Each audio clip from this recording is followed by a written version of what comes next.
구글이 한 달 전에 픽셀5 스마트폰을 미국에서 출시했습니다. 6인치 2040 곱하기 1080 화질 OLED 90Hz 디스플레이가 달렸고요. 대신 CPU는 스냅드래곤 765G 프로세서가 들어가고 UFS 2.1 128GB의 저장 용량, 8GB 램, 12.2MP 후면 카메라, 16MP 와이드 앵글 카메라, 후면 지문 인식, 그리고 최신 안드로이드 11이 소프트웨어로 들어가 있습니다. 픽셀5는 이제까지 나온 스마트폰 중에서 배터리가 제일 오래가고 사진이 제일 잘 찍힌다고 할 수 있죠. 물론 픽셀5가 당신한테 맞을까요? 안 맞을까요? 한번 알아보러 갑시다.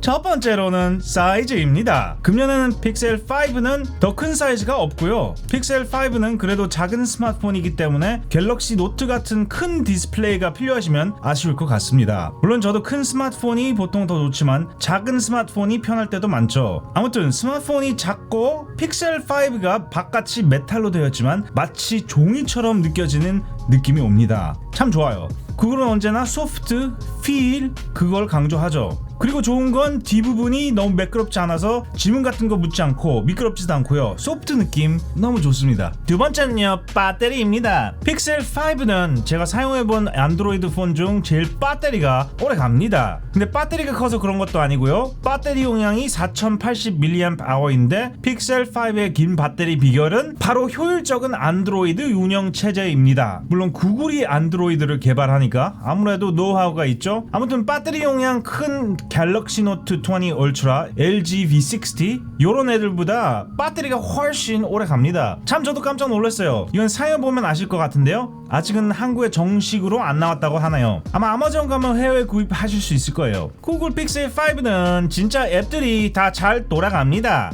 앱이 갑자기 멈추거나 느려지거나 이런 현상이 하나도 없고요. 물론 스냅드래곤 765G로 좀 더 느린 프로세서가 들어갔는데도 앱은 스냅드래곤 865 들어간 스마트폰보다 빨리 돌아갑니다. 아무래도 구글 안드로이드에서 삼성이나 LG처럼 따로 넣은 코드가 거의 없기 때문에 앱을 더 효율적으로 돌린다고 봅니다. 물론 이것이 몇 년이 걸려서 구글이 훨씬 효율적으로 만든 거고요. 하루사이 그게 된 게 아니라 실제 작년 픽셀 4에 비해서는 그렇게 차이가 안 났는데 금년부터 배터리와 앱 스피드가 많이 차이가 좋아진 것 같습니다. 물론 스냅드래곤 765G는 5G를 많이 사용할 때 배터리가 스냅드래곤 865 보드보다 훨씬 적게 들기도 하죠. 아무튼 구글은 어차피 소프트웨어 회사이고 삼성, LG 같은 경우는 소프트웨어보다 하드웨어를 더 잘 만들죠. 구글은 하드웨어가 딸려도 소프트웨어로 더 효율적인 스마트폰을 만든 것 같습니다. 네 번째는요, 후면 지문 인식입니다. 전 앞면 지문 인식이 진짜 싫거든요. 화면 더러워지고 지문 인식하기 힘들고, 왜 편하게 삿대질 손가락으로 지문 인식하고 싶은데 왜 엄지손가락으로 하라고 하는지 이해가 안 갑니다. 후면 지문 인식하면 어차피 부품값도 덜 나가는데, 아무튼 구글 외에는 도대체 지문 인식 하나 제대로 만드는 회사 요새 하나도 없어요. 아무리 좋은 기술도 필요 없거나 더 불편하면 쓸모없죠. 안드로이드를 9년 동안 사용하면서 지문 인식이 후면에 있는 게 최고로 좋았던 것 같습니다. 테크놀로지는 어쩔 때 반대로 갈 수 있죠. 앞면 인디스플레이 지문 인식 구역질 납니다. 그만 뒤에 다시 만들어주세요. 다섯 번째로 제일 좋은 사진, 그리고 지난 몇 년은 구글 픽셀 폰에서 나온 사진이 최고라고 봅니다. 아까 말했듯이 구글이 하드웨어는 딸려도 카메라 AI 그리고 프로세싱 이걸 누구보다도 잘하기 때문에 아직 다른 스마트폰 회사는 구글의 사진 소프트웨어를 따라가지 못합니다. 아니 그냥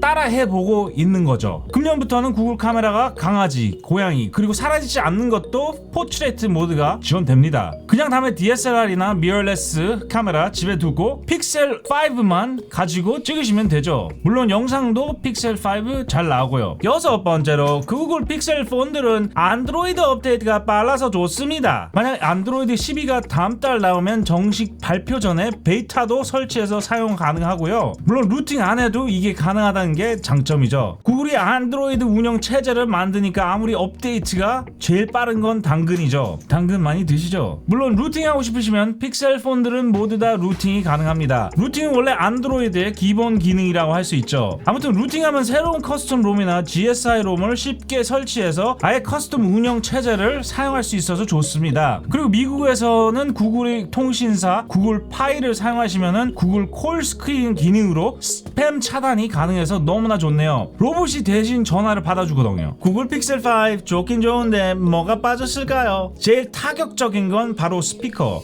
음량이 너무 낮아서 스피커로 통화, 카톡 아니면 영상 채팅할 때 잘 안 들립니다. 삼성이나 LG폰보다 소리가 너무 안 들려요. 그리고 노래 들을 때도 소리가 작아서 그게 제일 금년의 픽셀 5의 실망입니다. 작년 픽셀 4는 그래도 소리가 컸는데 이상하게 작년의 장점이 금년의 단점으로 바뀌었습니다. 자, 픽셀 5 그래도 진짜 좋은 것 같고요. 특히 배터리가 오래가서 좋고요. 5G를 많이 사용해도 배터리가 오래 갑니다. 구글이 금년에 픽셀 4에 4A 5G 그리고 픽셀 5를 통해서 구글의 소프트웨어가 좋으면 배터리 성능이 훨씬 좋을 수 있다는 걸 보여줬습니다. 그리고 유저들이 꼭 필요 없는 건 제외하고 꼭 편리하고 빠른 후면 지문 인식을 넣어줘서 너무나 좋고요. 와이드 앵글 카메라 앞면 후면 둘 다 넓어서 너무 좋고요. 물론 이게 게이머 폰은 아니고요. 작은 스마트폰을 원하는데 진짜 오래가는 배터리가 필요하다. 그러면 바로 이겁니다. 이거 작은 고추가 맵다고 하면은 바로 픽셀 5가 딱 그런 것 같습니다. 만약 한국에 출시되면 사용해보시고 꼭 사고 싶으시면 아마존이나 이베이로 사시면 됩니다. 좋은 하루 되시고 다음에 뵙겠습니다.